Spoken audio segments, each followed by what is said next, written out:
ସେଦିନ ମାଳିକା କହୁଛି କଲା ପ୍ରଭୁ କଳା ଘୋଡ଼ା ଧଳା ଘୋଡ଼ାରେ 2 ଜଣ ଗଲେ ଦହି ପିଇଲେ ପଇସା ନଥିବାରୁ ମୁଦି ଦେଲେ କହିଲେ ରାଜାଙ୍କୁ ଦେଇ ପଇସା ନେଇଯିବୁ।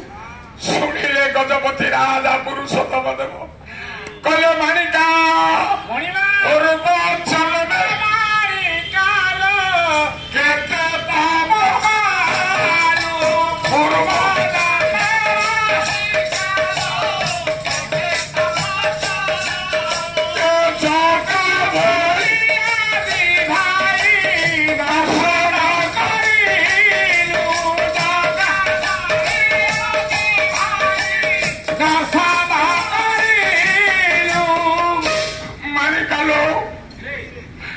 ଗଜପତି ରାଜା ପୁରୁଷୋତ୍ତମ ଦେବ ତୁଳସୀ ଧନ୍ଦାରେ ପୂଜା କରି ଯେଉଁ ଜଗାବଳିଆଙ୍କୁ ଦିନ ଚରମ ଚକ୍ଷୁରେ ମୁଁ ଦେଖି ନେଇ ଗୋପାଳ ଘରର ତୁ ଦହି ପାଣି ଟୋପାଏ ଦେଇ ସେ ପ୍ରଭୁଙ୍କୁ ଦେଖିଲୁ।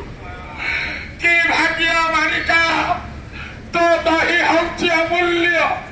ଏ ରାଜା ତୋ ଦହିର କି ମୂଲ୍ୟ ଦବ ମାଣିକା? ମନର ସୂର୍ଯ୍ୟ ବୁଡ଼ିବା ଯାଏ ତୁ ଯେଉଁ ଅଞ୍ଚଳ ବୁଲିବୁ ତୋ ନାଁରେ ହବ ମାଣିକ ପଟଣା। ଦହି ଲବିକିବୁ ବସି ପାଇବୁ ଖଜଣା।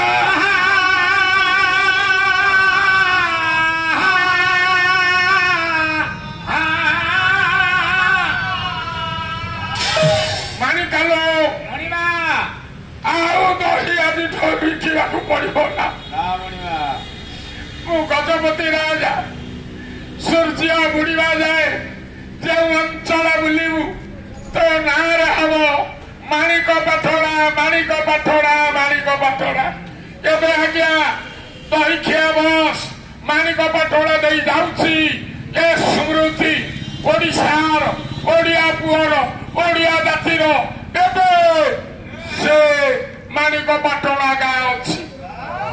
ଯୋଉ ମାଣିକା ଗୌଡୁଣୀ ଏ କଳି ଯୁଗରେ ଜଗାବଳିଆଙ୍କୁ ଦହି ଦେଇଦେଲା ପୂର୍ବ ଜନ୍ମରେ ଏ ମାଣିକା ଥିଲା କିଏ?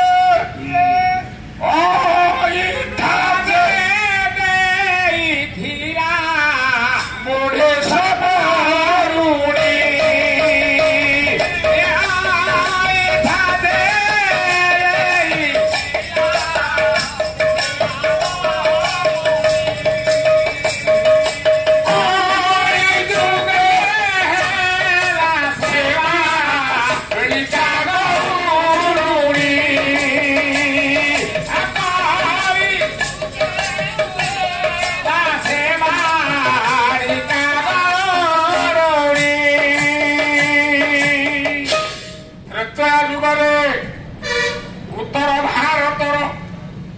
ରାଷ୍ଟ୍ରପତି ରାମଙ୍କୁ ତାଙ୍କରେ ଫଳ କାମୁଡି ଅଇଁଠା ଫଳ ଦେଇଥିଲା।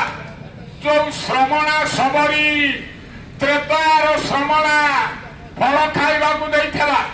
କଳି ଯୁଗରେ ସେ ମାଣିକା ଗୌଡୁଣୀ ହେଇ ଜନ୍ମ ହେଲା ରେ।